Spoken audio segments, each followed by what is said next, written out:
Oke, assalamualaikum warahmatullahi wabarakatuh. Kita akan masuk ke pembahasan pertama, yaitu source code management. Jadi topik ini merupakan topik yang tidak mudah. Nanti saya sebisa mungkin menerangkan agar materi ini tidak terlalu sulit ya. Nah, di sini apa itu Git dan GitHub ya? Kita akan membahas Git dan GitHub. Git dan GitHub. Git itu dan GitHub merupakan dua hal yang berbeda ya. Bisa aja teman-teman bekerja dengan Git tanpa GitHub, atau sebaliknya teman-teman bisa menggunakan GitHub di komputer kalian tidak terinstall Git. Jadi bisa benar-benar dua terpisah, atau bisa juga kita gabungkan. Kemudian apa itu Git? Jadi Git itu secara sederhana merupakan dari version control system. Apa version control system? Kalau teman-teman cek definisinya di Wikipedia, version control system disebut juga revision system atau source code management adalah sistem yang mengelola perubahan dari sebuah dokumen, program komputer, website, dan kumpulan informasi. Untuk penjelasan detailnya bisa dicek di Wikipedia ya. Pokoknya intinya adalah sebuah sistem yang dapat mengelola perubahan di dalam dokumen kita. Kemudian problemnya apa? Kenapa kita belajar ini? Nah, kenapa sekarang kita harus menggunakan PCS? Ada beberapa problem atau masalah yang sering muncul ya. Mungkin kalian juga pernah atau sering bahkan mengalami ini. Oke, kita cek ya visualnya. Nah, di sini kita punya file ya. Satu file skripsiku.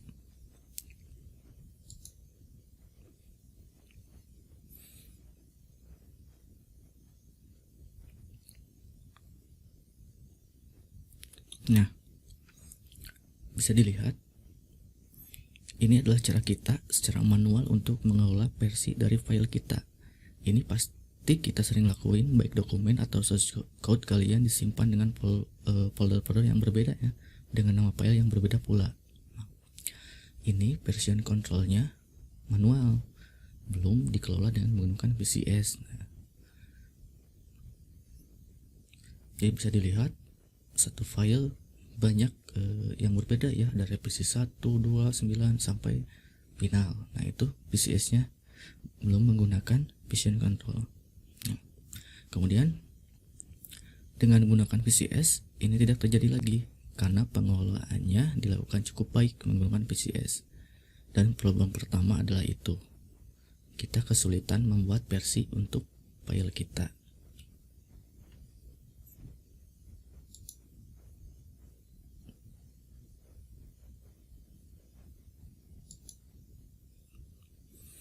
Nah, sekarang ada problem berikutnya. Ini spesifik. Kalau tadi kita kan bisa aja di dokumen yang bukan source code.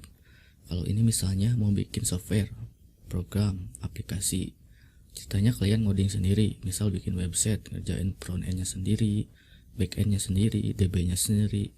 Itu sebenarnya agak masalah kan? Nah, kalian bisa simpan di dalam komputer kalian, entah itu tugas, project, dan lain-lain.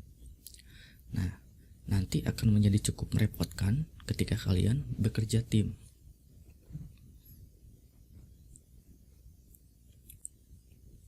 Jadi di tiap-tiap komputernya pasti ada source code yang berbeda-beda.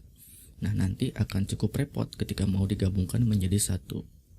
Nah, proses penggabungan ini, bekerja bersama ini disebut dengan proses kolaborasi ya. Nah, kalau tanpa PCS atau version control system itu cukup merepotkan karena harus manual ya. Kebayang kalau misalkan kita ngoding sama-sama dilakukan, ketika mau digabungin kan susah. Nah, dengan PCS ini bisa teratasi. Intinya bisa berkolaborasi ya kalau menggunakan version control system. Jadi utamanya ada dua. Kenapa kita pakai version control system? Kita bisa melacak versi atau versi dari perubahan yang terjadi pada aplikasi kita. Kemudian ketika kita kolaborasi. Jadi sampai sini paham ya apa kegunaan dari version control system. Oke, kita lanjut. Terus misalkan apa bedanya Pak dengan Dropbox atau Google Drive? Nah, kurang tepat ya menggunakan aplikasi ini untuk mengulas source code. Nah, kenapa kurang tepat? Jadi Dropbox, Google Drive atau lain penyimpanan file cloud serupa mungkin lebih mudah digunakan, namun alat-alat tersebut dirancang untuk penggunaan umum. Jadi mereka tidak dibangun secara khusus untuk menangani perubahan terhadap artefak perangkat lunak, terutama ketika perubahan dilakukan secara bersamaan dan melibatkan banyak pihak. Jadi Git sebagai control operation system dapat memastikan integritas semua perubahan ketika beberapa pihak bekerja pada repository yang sama secara bersamaan. Jadi nanti kalian akan belajar lebih banyak tentang cara menggunakan version control system di lingkungan kerja tim nanti dalam mata kuliah ini. Oke. Nah, version control system itu sebuah sistem yang menyimpan rekaman snapshot perubahan pada source code. Kemudian memungkinkan bekerja berkolaborasi dengan baik, mengetahui siapa yang melakukan dan kapan sebuah perubahan terjadi. Kemudian memungkinkan kita untuk kembali ke keadaan sebelum perubahan checkout. Sekali lagi, Git merupakan salah satu dari VCS.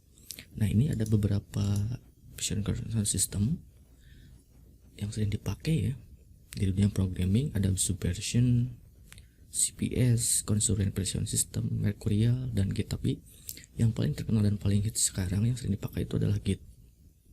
Itu dulu penjelasan singkat tentang version control system. Nah, kita sekarang masuk ke Git. Apa sih itu Git? Nah, Git sebuah VCS terdistribusi untuk mengelola perubahan file di dalam folder. Dan kalau kalian lihat di Wikipedia-nya, silahkan dibaca. Ini ceritanya menarik. Ini yang bikinnya adalah orang yang bikin Linux. Atau singkatnya, dia adalah software aja gitu ya. Jadi sebuah software untuk mengelola perubahan file di dalam folder yang nanti kalian install di komputer kalian supaya dia bisa dengan mudah mengelola perubahan file di dalam folder. Dan nanti file di dalam folder itu atau foldernya akan kita sebut dengan repo ya. Repository atau repo. Jadi Git akan menyimpan semua rangkaian perubahannya atau histori perubahannya dengan menggunakan sesuatu yang dinamakan commit ya. Jadi ini harus kalian kenali istilahnya karena akan sering banget kita pakai. Satu commit itu bisa merekam satu snapshot ya. Nah itu. Oke, kita langsung ya. Nah, ini contoh dokumen yang tadi ya tanpa menggunakan Git. Jadi satu file revisi 1, revisi 2, revisi 3, 4 dan seterusnya. Nah, tanpa menggunakan Git akan ribet seperti ini. Filenya banyak dengan nama yang berbeda ya. Nah, setelah menggunakan Git, jadi filenya itu cuma satu.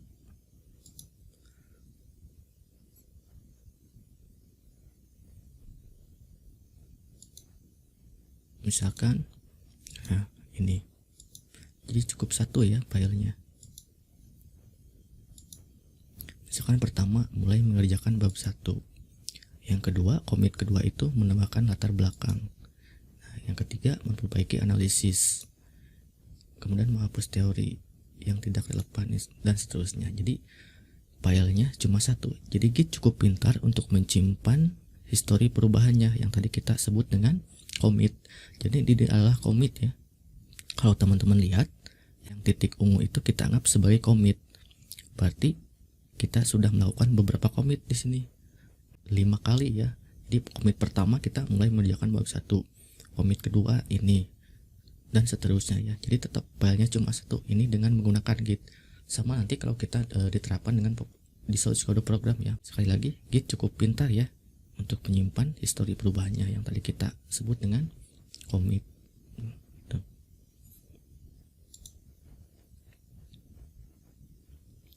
Nah, ini kita akan lebih spesifik ya dengan Git. Misalkan di sini kita akan membuat web login ya. Pertama, inisiasi project dulu, commit pertama ya. Commit kedua, misalkan menambahkan view untuk login dan registrasi. Kemudian commit yang ketiga, membuat controller user. selanjutnya membuat model out, dan seterusnya. Jadi Git akan memantau setiap perubahan yang terjadi. Nah, ini ketika dipakai di dalam sebuah source code program ya, pemrograman kita. Oke, kita lanjut.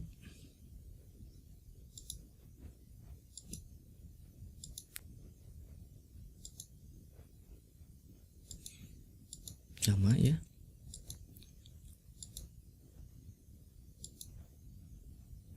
Nah, di sini teman-teman bisa lihat ada commit ya, commit, author, dan date ini berupa hash string random ya. Jadi dengan Git kita sekarang lebih terorganisir.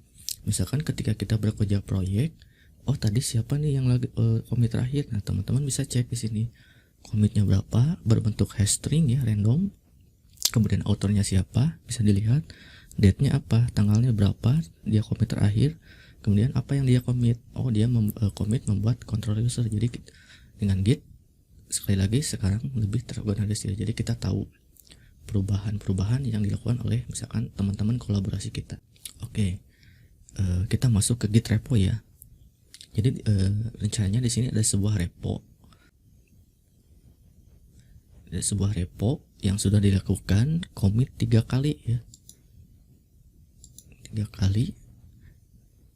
Nah, sekarang ceritanya setelah saya mengerjakan commit ketiga kali ini, saya mikir nih, kayaknya pada saat commit kedua saya akan bikin fitur baru, tapi saya belum yakin dengan fiturnya. Nah, berarti dari commit kedua saya bisa melakukan seperti cabang begitu ya, supaya nggak ngeganggu jalur commit pertamanya yang ketiga ini. Nah, atau kasusnya bisa saja kerja tim.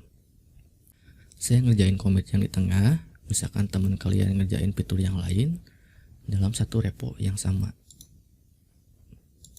Pertama, kita tadi kan udah melakukan commit 3 kali. Nah, ceritanya mau bikin lagi commit kedua, misalkan bikin fitur baru. Nah, berarti di commit kedua bisa melakukan seperti cabang gitu. Nah, ini disebut dengan cabang ya, branch istilahnya. Ini branch. Kemudian ceritanya branch atau cabang baru atau fitur baru tadi sudah dilakukan beberapa kali commit.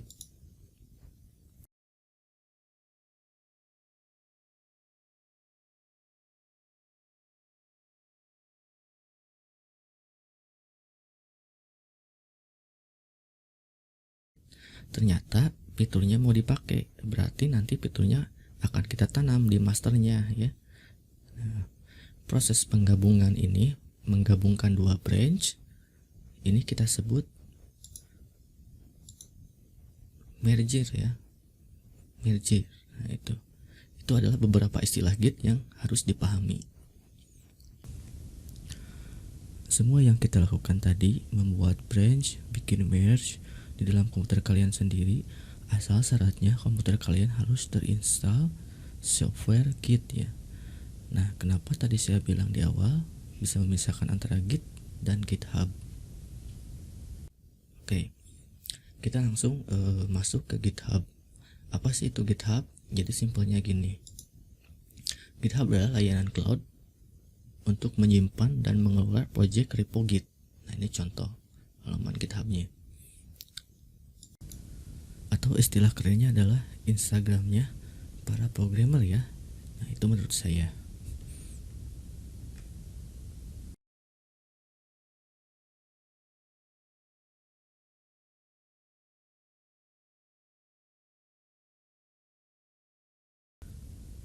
Di website GitHub ini juga kita bisa melakukan buat branch, merging, dan lain-lain. Istilahnya GitHub ini adalah sebuah website yang di dalamnya menggunakan Git.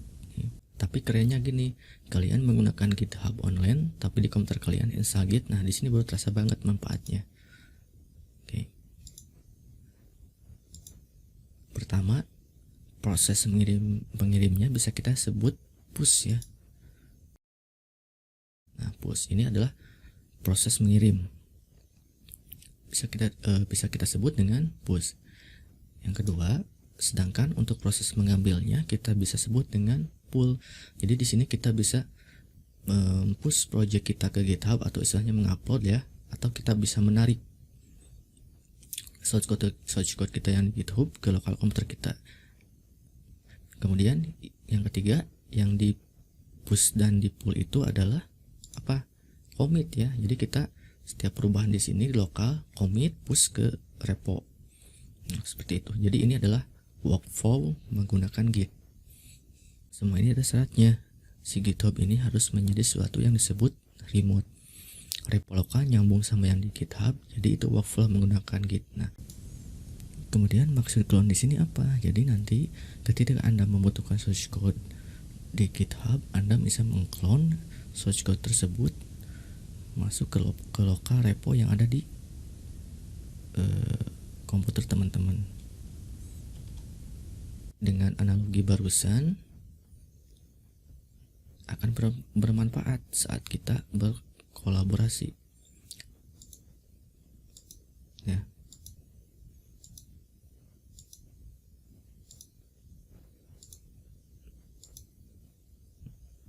Minimal konsepnya dulu paham ya.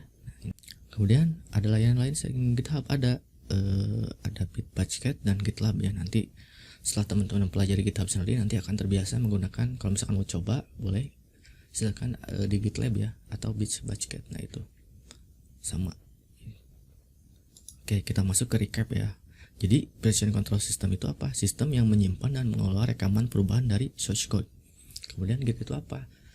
Git adalah salah satu software yang bisa melakukan VCS ya, atau version control system. Kemudian yang ketiga GitHub, kita adalah website atau layanan untuk mengelola project Git. Nah ini adalah istilah-istilah Git.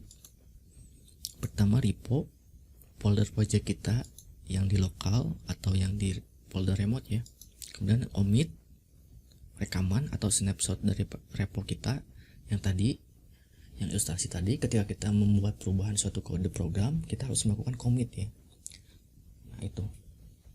Kemudian hash adalah penanda unik pada sebuah commit yang tadi kita cek. Misalkan kita memerintahkan git log ya nanti, nah hash itu muncul penanda unik, autonya siapa, kemudian rekaman terakhirnya apa. Nah itu untuk hash. Kemudian untuk checkout berpindah ke sebuah commit.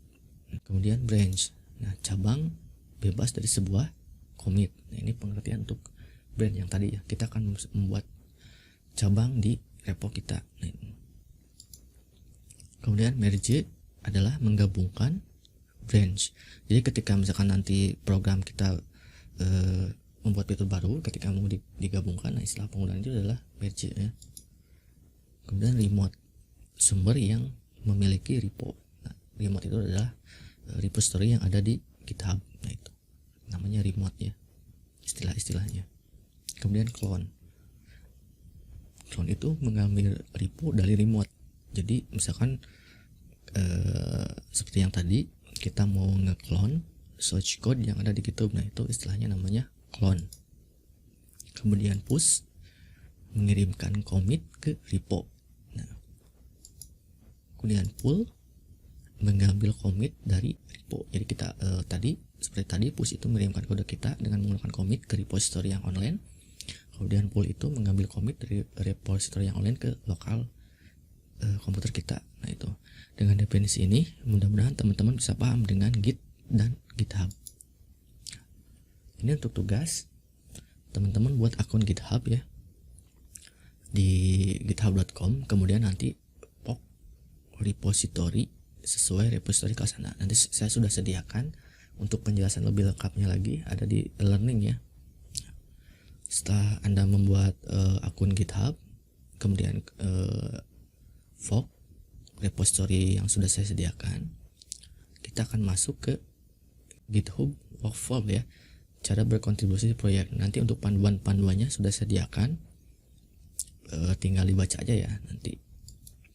Nah, ini untuk referensi. Oke, sampai di sini untuk penjelasan source code management ya. Mudah-mudahan teman-teman paham. Silahkan nanti untuk dipelajari lagi di panduan-panduan berikutnya. Terima kasih.